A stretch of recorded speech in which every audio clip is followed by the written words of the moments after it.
오늘 시간에는 어떤 고난 속에서도 일하시는 하나님이라는 제목으로 하나님의 말씀 증거하도록 하겠습니다.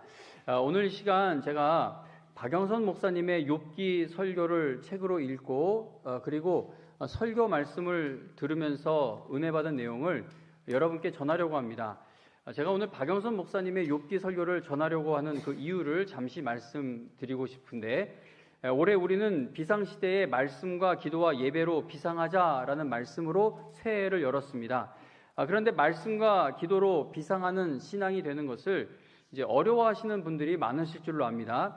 하나님께서 우리에게 이미 성경을 통하여 분명한 말씀을 주셨고, 우리는 하나님의 말씀을 이미 받았죠. 그리고 우리가 혹시 이 마이크 앞에 불편하십니까? 듣기 괜찮으세요?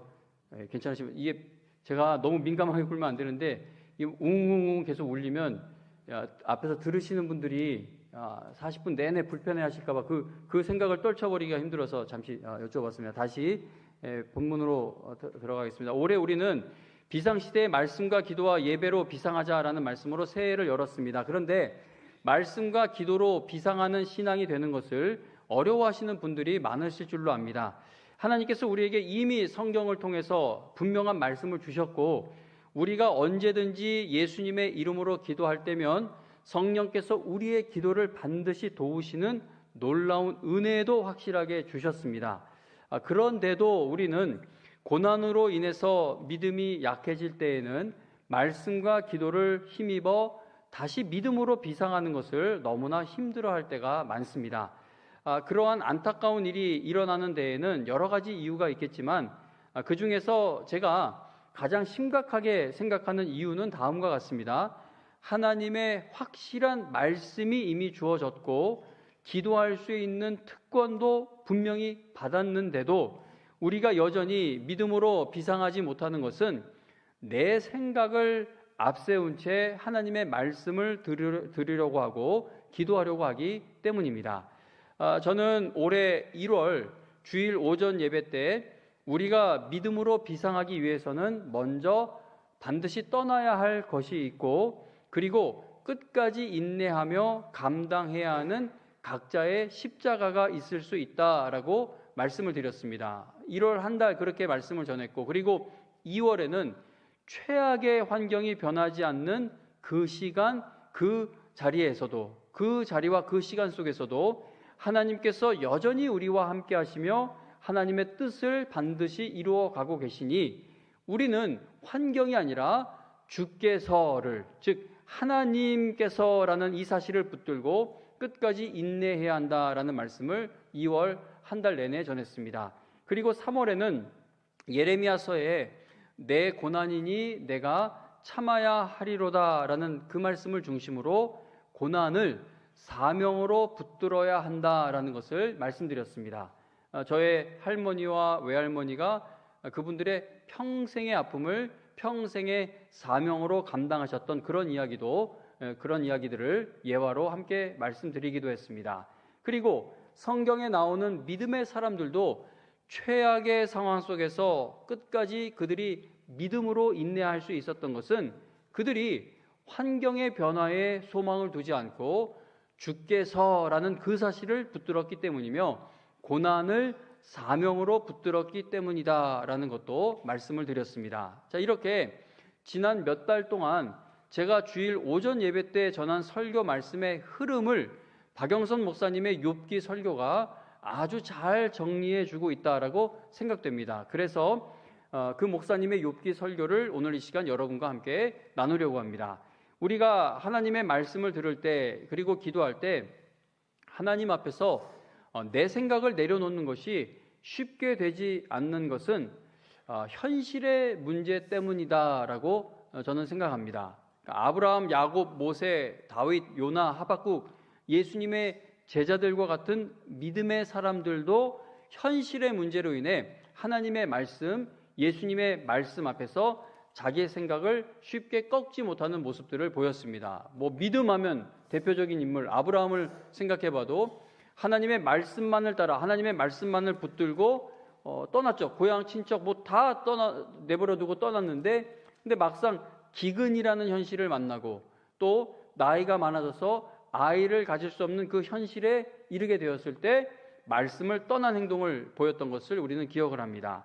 그래서 성경의 인물들만 보아도요, 믿음이 시시한 사람들도 아닙니다. 믿음이 정말 좋았던 그 사람들도 현실의 문제로 인해서 하나님의 말씀 앞에서 자기 생각을 쉽게 꺾지 못하는 모습을 이 사람들도 보였다는 겁니다. 모든 일을 믿음으로 행하여 하나님께서 기뻐하시는 일에 쓰임을 받고 하나님께서 원하시는 그 길을 향해 나아가고 싶은 간절한 마음이 우리에게 다 있을 줄로 저는 압니다.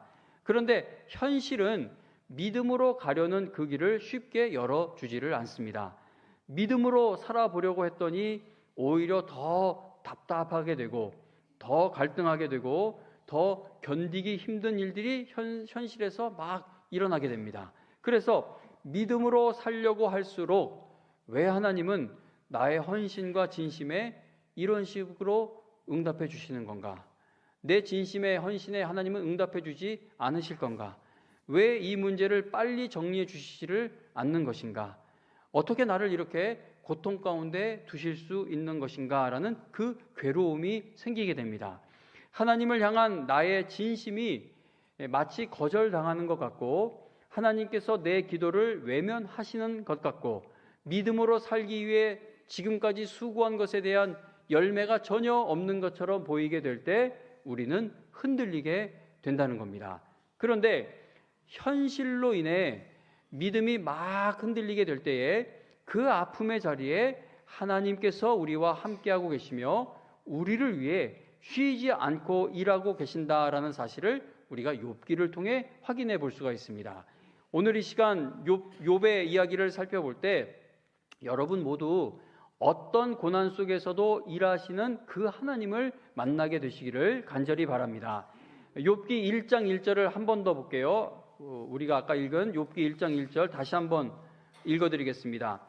우스 땅에 욥이라 불리는 사람이 있었는데, 자, 이 사람이 어떤 사람이냐 하면 그 사람은 온전하고 정직하여 하나님을 경외하며 악에서 떠난 자더라. 아멘. 지금 읽은 말씀을 보면 성경은 욥이 어떤 사람인지를 분명하게 알리면서 욥기를 시작합니다. 대단한 칭찬이죠. 이 짧은 한 구절에 어떻게 이렇게 많은 칭찬이 들어갈 수가 있는 겁니까? 욥기 1장 1절은 욥이 이런 사람이다 라는 것을 알리면서 시작을 합니다. 이 욥의 정직함과 온전함을 하나님이 인정해 주고 계십니다. 욥이 얼마나 하나님을 경외하며 악에서 떠나 있는 사람이었는지 계속해서 2절부터 5절까지를 보겠습니다. 2절부터 5절 말씀 읽어드리겠습니다. 그에게 아들 7과 딸 3이 태어나니라. 그의 소유물은 양이 7,000마리요 낙타가 3,000마리요 소가 500결이요 암나귀가 500마리이며 종도 많이 있었으니 이 사람은 동방 사람 중에 가장 훌륭한 자라. 그의 아들들이 자기 생일에 각각 자기의 집에서 잔치를 베풀고 그의 누이 3명도 청하여 함께 먹고 마시더라. 그들이 차례대로 잔치를 끝내면 욥이 그들을 불러다가 성결하게 하되 아침에 일어나서 그들의 명수대로 번제를 드렸으니 이는 욥이 말하기를 혹시 내 아들들이 죄를 범하여 마음으로 하나님을 욕되게 하였을까 함이라. 욥의 행위가 항상 이러하였더라. 아멘. 자, 지금 읽은 말씀은요, 욥이 얼마나 부자였는지를 보여주기 위한 기록이 아니죠. 우리는 늘 이 돈, 재물에 좀 관심이 많다 보니까 지금 이 이야기에서 다른 어떤 것보다도 야, 이 재산이 어마어마했구나라는 것에 꽂힐 수도 있을 것 같아요. 그런데 이렇게 욥을 소개하는 것은 욥이 이렇게 부자였다는 것만을 알려주기 위해서가 아닙니다. 이 말씀은 욥이 자녀들이 혹시 마음으로 하나님께 죄를 지었을 그 가능성까지도 생각하며 번제를 드렸을 정도로 하나님을 경외하며 악을 멀리하는 사람이었다라는 사실을 보여주는 겁니다. 대단하지 않습니까? 부족한 게 하나 없어요. 모든 게 완전해 보입니다. 동방 사람 중에 가장 훌륭한 자라고 합니다. 아들들도 딸들도 다 믿음이 좋아 보여요. 그런데 아버지의 입장에서는 혹시라도 내가 알지 못하는 마음으로 지은 죄라도 있을까요? 하나님 앞에 예배를 드리고 회개를 했던 정말 믿음이 좋은 사람이 바로 욥인 것이죠. 성경이 욥의 온전함, 정직함, 그가 하나님을 경외한다는 것을 분명하게 보여주면서 욥기를 시작하고 있는 것은 욥이 당하는 고난의 책임이 욥에게 있기 때문이거나 또는 그의 죄값으로 받는 것이 아니다라는 사실을 처음부터 확실하게 말해 놓고 있는 겁니다. 교회 오래 다니신 분들은 욥이 당한 일을 아시지 않습니까? 욥이 당한 일이 너무 끔찍하니까 우리가 보통 하나님을 잘 믿는데 그런 일 당하면 당황스러워서 뭔가 저렇게 매맞을 만한 짓을 했겠지라고 생각을 하기가 쉬워요. 그런데 욥이 당한 그 모든 고난의 원인이 욥에게 있는 게 아니다. 이 사람은 이렇게 완전한 사람이다. 정말 믿음이 좋은 사람이다. 이것을 확인해 놓고 이 이야기가 시작되고 있다는 겁니다. 그리고 욥기의 마지막 장인 42장도 욥이 당한 고난의 책임이 욥 자신에게 있지 않다는 사실을 분명하게 보여줍니다. 욥기 마지막에 보면 하나님께서 욥에게 이전보다 2배의 복을 주시죠. 자녀의 경우 숫자가 2배가 된 것은 아니었지만 잃었던 자녀의 수와 동일하게 아들 7과 딸 3을 다시 얻게 해 주십니다. 저는 욥이 끔찍한 고난을 당한 것이 재산도 다 잃게 되고 10자녀가 한 번에 다 죽게 되고 자기 건강도 완전히 다 무너지게 되고 이렇게 끔찍한 고난을 욥이 당한 것이 그가 더 큰 복을 받기 위한 과정이었다라고 생각하지 않습니다. 그렇게 설교하는 분들이 틀렸다고 저는 말하고 싶진 않아요. 그렇게 설교하는 게 왜 틀렸겠어요? 복을 받은 건 2배의 복을 받은 건 확실하니까. 그런데 제가 오늘 전하는 이 말씀의 흐름 속에서는 욥이 끔찍한 고난을 당했던 것이 2배의 복을 받기 위한 과정이었다라고는 생각할 수가 없다는 겁니다. 저는 그렇게 생각이 되지 않아요. 저는 욥이 2배의 복을 받는 것을 보면서 사탄이 하나님께 주장한 것이 완전히 틀렸다는 사실을 하나님이 마지막까지 보여주시는구나라고 그렇게 생각이 되어집니다. 저에게는 하나님께서 욥에게 2배의 복을 주신 것이 하나님께서 사탄에게 야 사탄아 봐라, 네가 믿음에 대하여 얼마나 잘못 생각하고 있었는지 이제 알겠느냐라고 말씀하시는 것처럼 생각된다는 겁니다.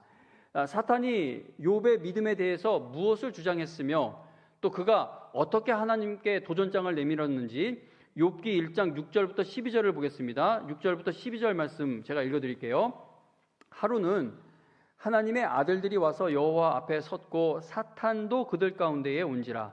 여호와께서 사탄에게 이르시되 네가 어디서 왔느냐? 사탄이 여호와께 대답하여 이르되 땅을 두루 돌아 여기저기 다녀왔나이다. 여호와께서 사탄에게 이르시되 네가 내 종 욥을 주의하여 보았느냐? 그와 같이 온전하고 정직하여 하나님을 경외하며 악에서 떠난 자는 세상에 없느니라. 사탄이 여호와께 대답하여 이르되 욥이 어찌 까닭없이 하나님을 경외하리이까? 주께서 그와 그의 집과 그의 모든 소유물을 울타리로 두르심 때문이 아니니이까? 주께서 그의 손으로 하는 바를 복되게 하사 그의 소유물이 땅에 넘치게 하셨음이니이다. 이제 주의 손을 펴서 그의 모든 소유물을 치소서. 그리하시면 틀림없이 주를 향하여 욕하지 아니하겠나이까? 욕하지 않겠나이까? 여호와께서 사탄에게 이르시되 내가 그의 소유물을 다 네 손에 맡기노라. 다만 그의 몸에는 네 손을 대지 말지니라. 사탄이 곧 여호와 앞에서 물러가니라. 아멘. 지금 읽은 이 본문에서 구절을 보시면요, 사탄이 하나님께 욥이 어찌 까닭없이 하나님을 경외하리까? 라고 말하는 이 질문을 우리가 깊이 생각해 볼 필요가 있습니다. 하나님, 욥이 어찌 이유 없이 까닭 없이 하나님을 경외하겠습니까? 이 질문을 깊이 생각해 볼 필요가 있습니다.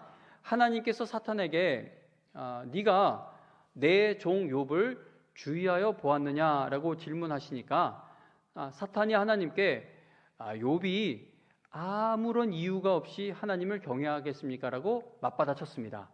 사탄은 하나님께 욥이 아무 조건 없이 하나님을 잘 믿고 있는 줄로 아시나 봐요.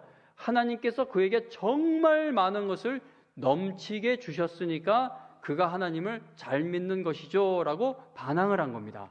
사탄은 하나님께 지금 욥이 가진 그 많은 것을 다 제거해 버리면 그가 하나님을 향해 욕하게 될 것이다라고 하나님께 도전장을 내민 것입니다. 그러자 하나님께서는 사탄에게 네가 생각할 때, 사탄아, 너가 지금 생각할 때 욥에게 믿음의 조건처럼 보이는 그걸 한번 다 제거해봐라. 그래, 네 말이 맞나 한번 보자. 너 지금 욥이 그러한 조건들 때문에 그의 믿음이 온전하다고 하는데, 그러면 한번 믿음의 조건처럼 생각되는 것들을 한번 다 제거해 보아라 라고 허락을 하십니다.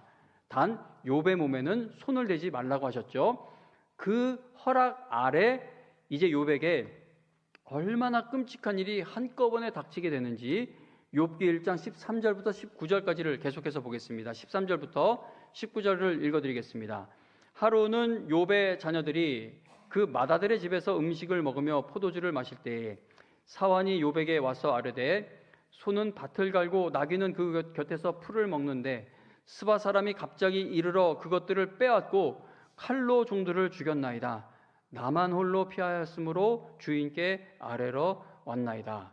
그가 아직 말하는 동안에 또 한 사람이 와서 아뢰되 하나님의 불이 하늘에서 떨어져서 양과 종들을 살라 버렸나이다. 나만 홀로 피하였으므로 주인께 아뢰러 왔나이다. 그가 아직 말하는 동안에 또 한 사람이 와서 이르되 갈대아 사람이 새 무리를 지어 갑자기 낙타에게 달려들어 그것을 빼앗으며 칼로 종들을 죽였나이다. 나만 홀로 피하였으므로 주인께 아뢰러 왔나이다. 그가 아직 말하는 동안에 또 한 사람이 와서 아뢰되 주인의 자녀들이 그들의 맏형의 집에서 음식을 먹으며 포도주를 마시는데 거친 들에서 큰 바람이 와서 집 내 모퉁이를 치매 그 청년들 위에 무너짐으로 그들이 죽었나이다. 나만 홀로 피하였으므로 주인께 아뢰러 왔나이다 한지라. 아멘. 지금 읽은 말씀을 보면요, 말로는 어떻게 다 표현할 수 없는 끔찍한 재난이 욥에게 한꺼번에 일어납니다. 재산을 한꺼번에 다 잃는 것만 해도 정신을 잃을 만큼 큰 충격인데, IMF 때 평생 일궈온 것이 다 무너지니까, 건강이 있고 자식이 있고 아내가 있어도 내가 평생 일궈온 것이 확 무너지니까 살 의욕을 다 잃고 우울증에 걸리고 이 마음이 무너진 분들이 얼마나 많았습니까? 이게 재산이 한꺼번에 한순간에 싹 다 사라지는 것만 해도 정신을 잃을 만큼 큰 충격인데, 거기에 자녀들까지 모두 잃게 되었으니 이 충격은 어떻게 말로 표현할 수 없는 충격이었을 겁니다. 그런데 욥이요, 이 모든 재앙 앞에서 그가 어떻게 반응했는지 20절부터 22절을 계속해서 보겠습니다. 20절부터 22절 읽어드리겠습니다. 욥이 일어나 겉옷을 찢고 머리털을 밀고 땅에 엎드려 무엇을 하냐 하면 예배하며, 그리고 이렇게 말합니다. 이르되 내가 모태에서 알몸으로 나왔사온즉 또한 알몸이 그리로 돌아가올지라. 주신 이도 여호와시요 거두신 이도 여호와시오니 여호와의 이름이 찬송을 받으실지니이다 하고, 이 모든 일에 욥이 범죄하지 아니하고 하나님을 향하여 원망하지 아니하니라. 아멘. 지금 읽은 말씀을 보면 욥은 이 모든 너무나 잔인하고 끔찍한 재난 앞에서도 하나님을 향하여 범죄하지 않았다라고 성경은 증언합니다. 하나님께서 사탄의 도전을 받아들이신 것은 하나님께서 주시는 그 믿음은 세상의 조건에 따라 넘어지거나 또는 서게 되거나 하는 것이 아니기 때문입니다. 그러니까 사탄은 세상의 조건에 따라 믿음이 넘어지니까 하나님께 도전장을 내민 거예요. 그 모든 조건을 한번 가져가 보시라고, 없애보시라고. 그래도 믿음이 있나? 그런데 하나님은 망설이지 않고 그 도전장을 받아들이신 것이, 하나님이 주시는 믿음이라는 것은요, 세상의 환경이나 조건에 따라 넘어지거나 서게 되는 것이 아니기 때문입니다. 그런데 사탄은 건강, 가족, 평안, 재산과 같은 이 땅에서 얻는 것들이 풍족하면 할수록 하나님을 잘 믿을 수 있다라고 생각을 한 것입니다.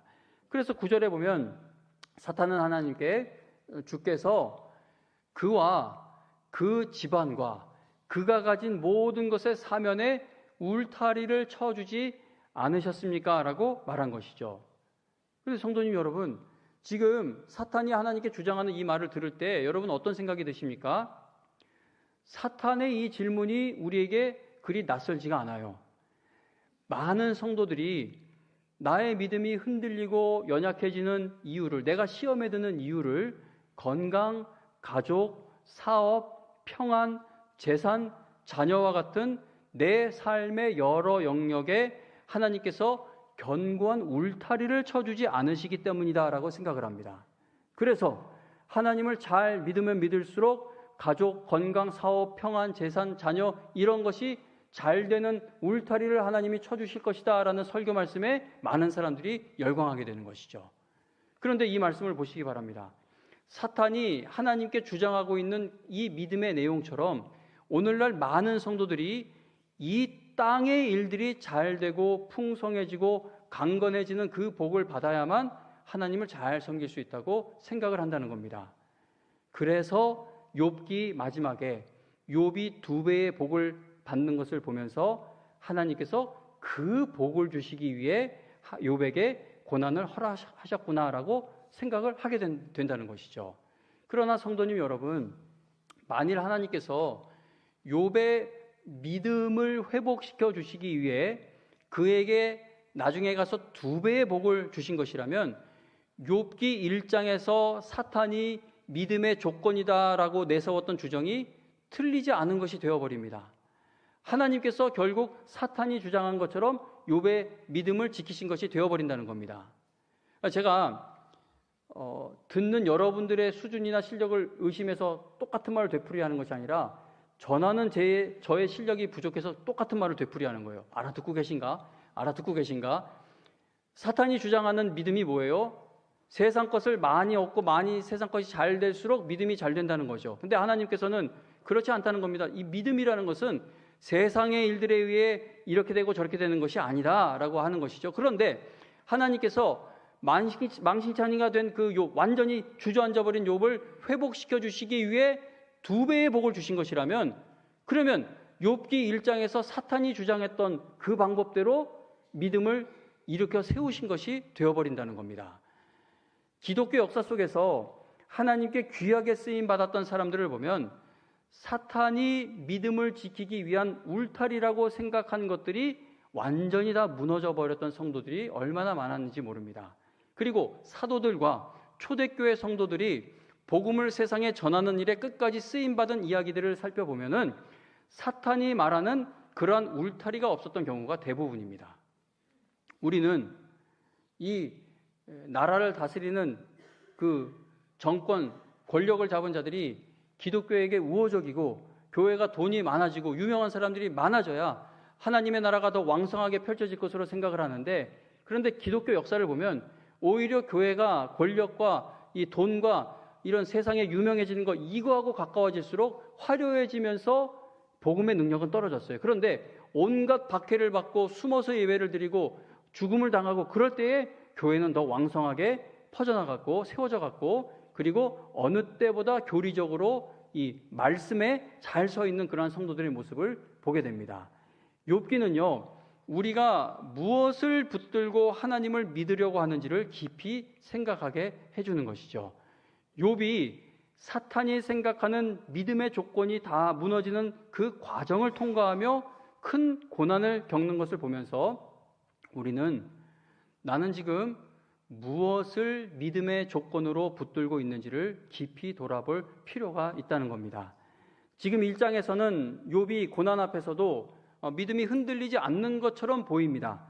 그러나 욥은 결국 고난을 통과하면서 너무나 큰 혼란을 겪게 되죠. 지금 1장에서는 아직까지는 괜찮아 보이는데 2장, 3장, 4장, 5장, 6장 쭉 나가다 보면 욥이 정말 비참해집니다. 그래서 저는 맞는 말인지 모르겠는데 욥을 이렇게 자세하게 조사하고 평가하는 사람들 중에 욥이 정신분열 직전에 이르렀다, 깊은 우울증 증세를 보였다, 그렇게 말을 할 정도로 욥은 이제 큰 혼란을 겪게 됩니다. 욥은 분명히 하나님을 사랑하는 사람이었지만 그 또한 지금까지 갖고 있던 믿음에 대한 자기 생각이 깨지는 이 과정을 통과하는 것이 너무나 고통스러웠습니다. 그러니까 하나님 앞에서 내 주장, 내 생각이 꺾이는 것이 쉬운 사람은 없어요. 아브라함이 되었던 욥 1장 1절부터 욥을 칭찬하는 걸 보세요. 엄청난 믿음의 사람이지 않습니까? 그런데 그러한 믿음의 사람이라도 지금까지 가지고 있던 믿음에 대한 자기 생각이 깨지는 과정을 통과하는 것은 너무나 고통스러울 수밖에 없다는 겁니다. 하나님께서는 우리가 하나님을 깊이 알아가도록 인도하시기 위하여 우리가 깨트리기 싫어하는 우리 생각의 틀을 깨트리십니다. 나에게는 이 울타리가 있어야 믿음을 지킬 것 같은데 하나님께서 그 울타리를 걷어 치워버리신다는 것이죠. 그러므로 우리는 고난당할 때 내가 지금 하나님만을 붙들고 있는 신앙인지 아니면 다른 조건을 울타리 삼고 싶어하는 신앙인지를 확인하는 기회로 붙잡을 수 있어야 할 것입니다. 우리가 고난을 당할 때 그 고난이 믿음의 도약을 이루는 기회가 될 수 있습니다. 왜냐하면 하나님께서 우리의 고난 속에서 쉬지 않고 일하고 계시기 때문입니다. 하나님께서는 사탄의 도전에 말로만 대답하셨거나 욥이 이제 어떻게 하나 이렇게 구경꾼처럼 계시지 않았습니다. 만일 욥의 믿음이 완전히 무너져 버리면 누구의 주장이 옳게 됩니까? 누가 이기는 것이 됩니까? 사탄의 주장이 옳게 되는 것이죠. 지금 사탄이 하나님 앞에 도전장을 내서 욥이 무너지면 이건 하나님이 패하는 일이 되어버립니다. 그러므로 욥이 고난 중에도 끝까지 믿음을 지키며 하나님의 뜻을 깨닫기 위한 이 처절한 싸움은 하나님께서 반드시 함께 하셔야만 하는 싸움이었다는 겁니다. 사탄은 욥기 2장까지만 전면에 등장하고 그 후로는 사라져버려요. 더 이상 안 나타나요. 자기 할 일 다 한 거죠. 이래도 이제 자기가 할 수 있는 건 더, 믿음을 무너뜨리게 할 수 있는 일은 더 없어요. 그래서 2장까지만 등장하고 그 후로는 사탄이 등장하지 않습니다. 반면에 하나님께서는 끝까지 욥이 고난당하는 그 현실 속에서 함께 하십니다. 사탄이 욥을 무너뜨리려는 그 작업보다 하나님께서 욥을 붙들어 주시는 작업이 훨씬 더 길고 훨씬 더 끈질기게 이어지는 것을 성경은 보여주고 있다는 겁니다. 아브라함과 야곱, 선지자들과 예수님의 제자들과 같은 성경에서 믿음의 사람들을 보면은 그들을 그토록 괴롭혔던 일들보다 하나님께서 그들을 붙드시는 은혜와 사랑이 훨씬 더 끈질긴 것을 우리가 본다는 겁니다. 하나님은요, 우리가 고난당할 때 멀리서 구경만 하고 계시는 분이 아닙니다.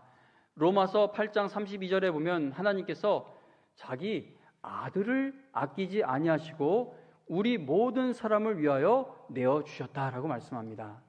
하나님은 우리가 고난 중에 있고 시험 당할 때에 구경꾼으로 계시지 않고 자기 아들까지도 아끼지 않고 내어주시는 그 사랑으로 우리를 위해 일하신다는 겁니다. 욥기는요, 마치 사탄만 일하고 있는 것처럼 보이는 그러한 비참한 현실 속에서 사실은 하나님만이 쉬지 않고 일하고 계심을 우리에게 보여줍니다. 우리는 욥기에서 일하시는 이 하나님께서, 욥기에서 일하시는 이 하나님이 바로 오늘 내 삶에서도 동일하고 일하고 계신 줄로 믿으며 고난 중에도 이 하나님을 바라보며 나아가야 한다는 겁니다. 고난 앞에서 하나님, 제가 이 고난을 통과하며 저의 어떤 생각이 깨지기를 하나님은 바라고 계십니까? 하나님, 지금 나의 어떤 울타리가 제거되어야 하나님께서 저를 그토록 인도하시기 원하시는 그 길을 제가 따라갈 수 있을지 저를 좀 꼭 깨우쳐 주세요. 저는 아둔하고 마음이 완악하여 하나님의 뜻을 깨닫지 못할 때가 많습니다. 이 고난 중에 내가 할 수 있는 건 울고 원망이 나오고 불평이 나오는 건데, 하나님, 그래도 내가 하나님 앞에서 엎드리겠으니 이 고난을 통해 내 생각을 깨트려 주시고 내가 나에게서 제거되어야 할 울타리는 무엇인지 꼭 알게 해 주세요라는 이 고민과 기도가 우리에게 있어야 한다는 겁니다. 로마서 5장의 말씀처럼 성도는 환난이 인내를 만들고 인내가 연단을 만들고 연단이 소망을 이루는 그 과정 속에 있는 겁니다. 환난은 내 생각을 깨트려서 하나님의 뜻을 따라갈 수 있는 그 길에 들어설 수 있도록 나를 이끌어가는 것이죠. 그래서 성도에게 고난은요, 어떤 고난이 됐든 성도에게 모든 고난은 무너지고 망해가는 과정이 아니라 하나님의 뜻이 이루어지게 될 그 자리에 나를 심겨놓는 과정이 되는 겁니다. 다시 말하면 고난은 그저 우리를 괴롭히기 위해서 왔다가 어느 날 그냥 사라지는 것이 아니라는 것입니다. 고난은 우리가 하나님을 더욱 깊이 만날 수 있는 자리에 우리를 심어주는 역할을 한다는 겁니다. 욥은요, 이 사람 욥이라는 사람을 아무리 살펴봐도 정말 믿음 좋구나라는 평가를 할 수밖에 없는 그런 신앙생활을 하고 있던 사람입니다. 그러나 그러한 욥도 고난을 통과하지 않고는 하나님을 더 깊이 알아가기 위해 반드시 깨져야 할 자기 생각을 내려놓기가 어려웠다는 겁니다. 큰 재앙이 한꺼번에 닥쳤을 때 욥이 어떻게 반응했는지를 한번 다시 생각해 보시기 바랍니다. 자녀까지 모두 잃게 된 너무나도 비참하고 끔찍한 재앙 앞에서 욥은 겉옷을 찢었고 머리털을 밀고 땅에 엎드렸습니다. 이 모습은 자신이 완전히 무너진 것을 표시하는 거겠죠. 이게 완전히 나는 끝났구나, 나는 이렇게 됐구나, 나는 슬프다, 어떤 그런 자신의 무너짐을 표시한 게 아닐까 생각됩니다. 그런데 욥은 그러한 자리에서도 예배했다라고 성경은 말씀합니다. 욥이 주신 이도 여호와시오 거두신 이도 여호와시오니 여호와의 이름이 찬송을 받으실지어다 라고 고백하며 하나님을 향한 원망이 전혀 없는 예배를 드렸기 때문에 욥이 온전한 모습으로 고난을 이겨내고 있었구나라고 생각될 수도 있어요. 와, 대단하다. 주신 이도 여호와시고 거두신 이도 여호와시. 아니, 10명 자식이 다 한 번에 죽었는데 거두신 이도 여호와시오니 여호와의 이름이 찬송받으시지어다.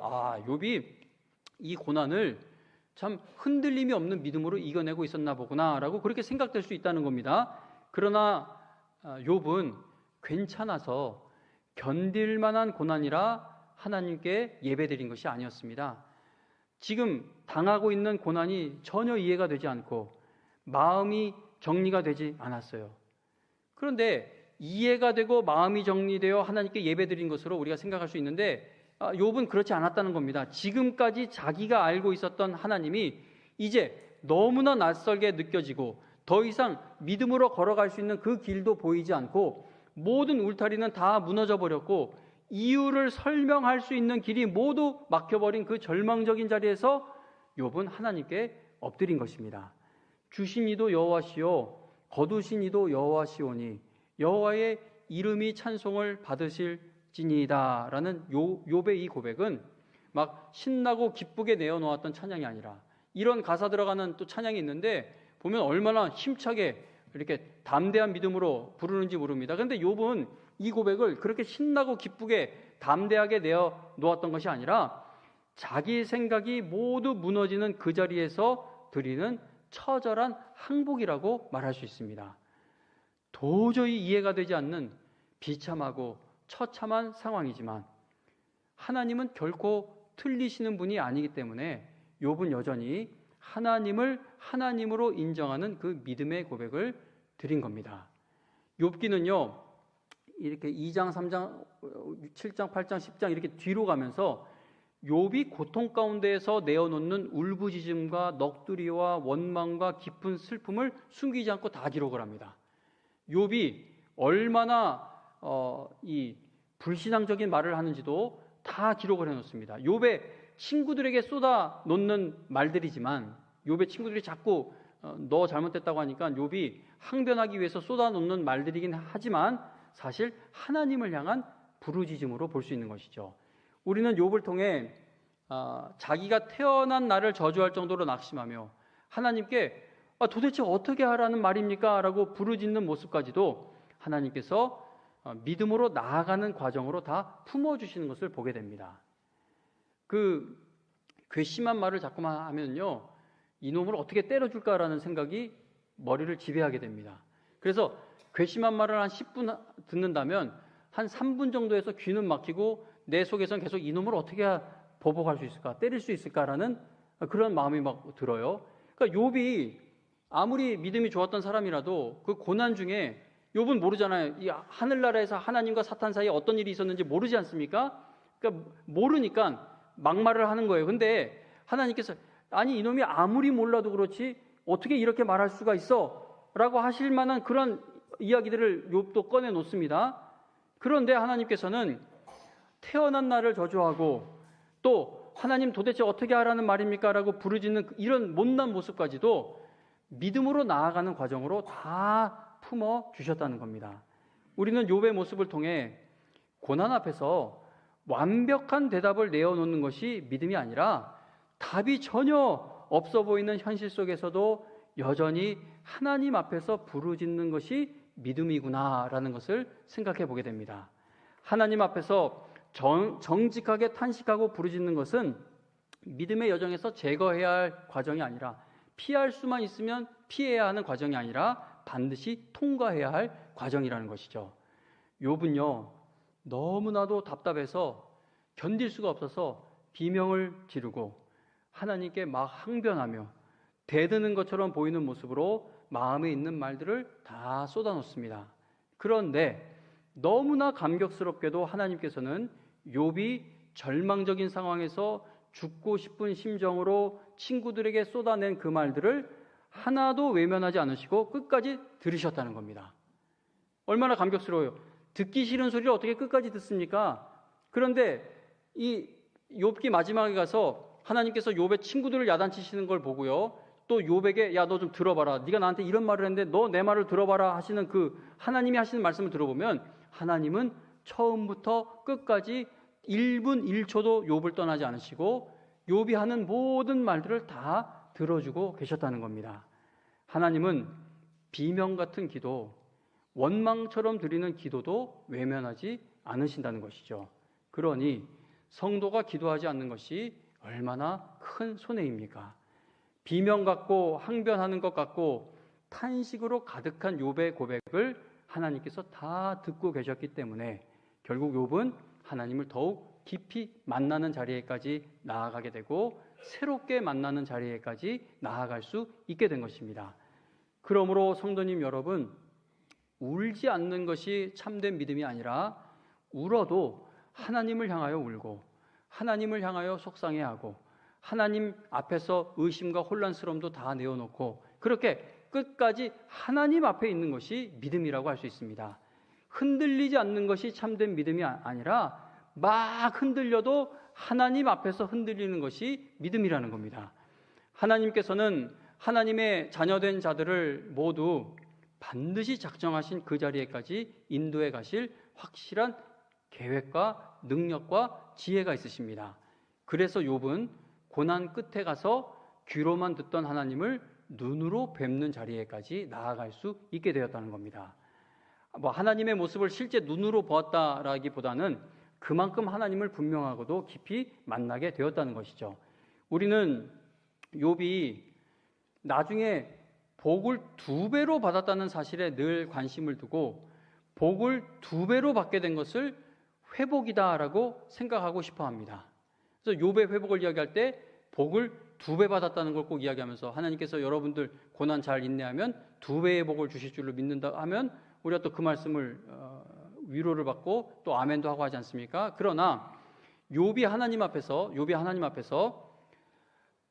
욥기 마지막에 다다라 욥이 하나님 앞에서 내가 그러니까 하나님이 하신 말씀을 다 듣고 그리고 하나님 앞에서 내가 주께 대하여 귀로 듣기만 하였사오나 이제는 눈으로 주를 배옵나이다 라고 고백하며 내가 스스로 거두어 드리고 티끌과 재 가운데에서 회개하나이다 라고 회개하게 된 것은 욥이 2배로 복을 받기 이전이었습니다.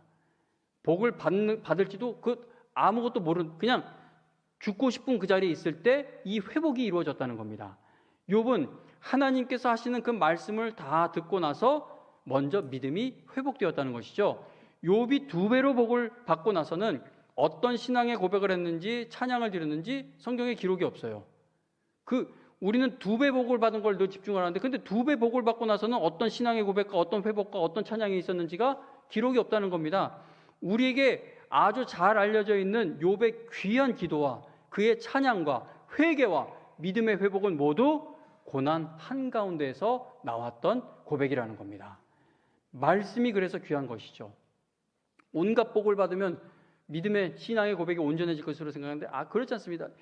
고난 한가운데, 재난 한가운데 하나님의 말씀을 듣더니, 말씀을 다 깨달은 것도 아니에요. 하나님이 너 이거 아냐 저거 아냐 네 대답할 수 있냐 했더니 하나도 대답을 못하는, 그 하나님은 하나님이시다라는 하나님의 존재를 알려주는 말씀을 듣고 나니까, 야, 내가 이해하지도 못하는 하나님을 이렇게 얘기했구나, 이렇게 내가 생각했구나. 그리고 회복이 되었다는 겁니다.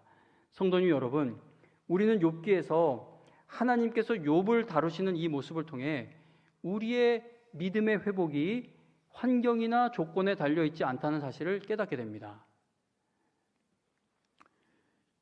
병이 낫기를 위해 기도하시고, 사업이 재건되기를 위해 기도하시고, 자녀들이 정말 잘 되고 명문대 가고 좋은 대학 가고 회사에 취직도 하고 뭐 다 기도해야 합니다. 저는 그걸 절대 부인하지 않습니다. 그런데 제가 말씀드리는데 제가 왜 안타까워하냐면, 성도님들이 주저앉는 경우가 대부분 환경이나 조건이 흔들릴 때 믿음이 주저앉아요. 그러니까 1장에서 사탄이 주장하는 것과 똑같은 생각으로 하나님을 찾고 있으니까 주저앉아 버리는 겁니다. 다시 말씀드리지만 욥을 다루시는 이 모습을 통해 우리가 깊이 깨달아야 하는 것은 믿음의 회복은 환경이나 조건에 달려있지 않다는 겁니다.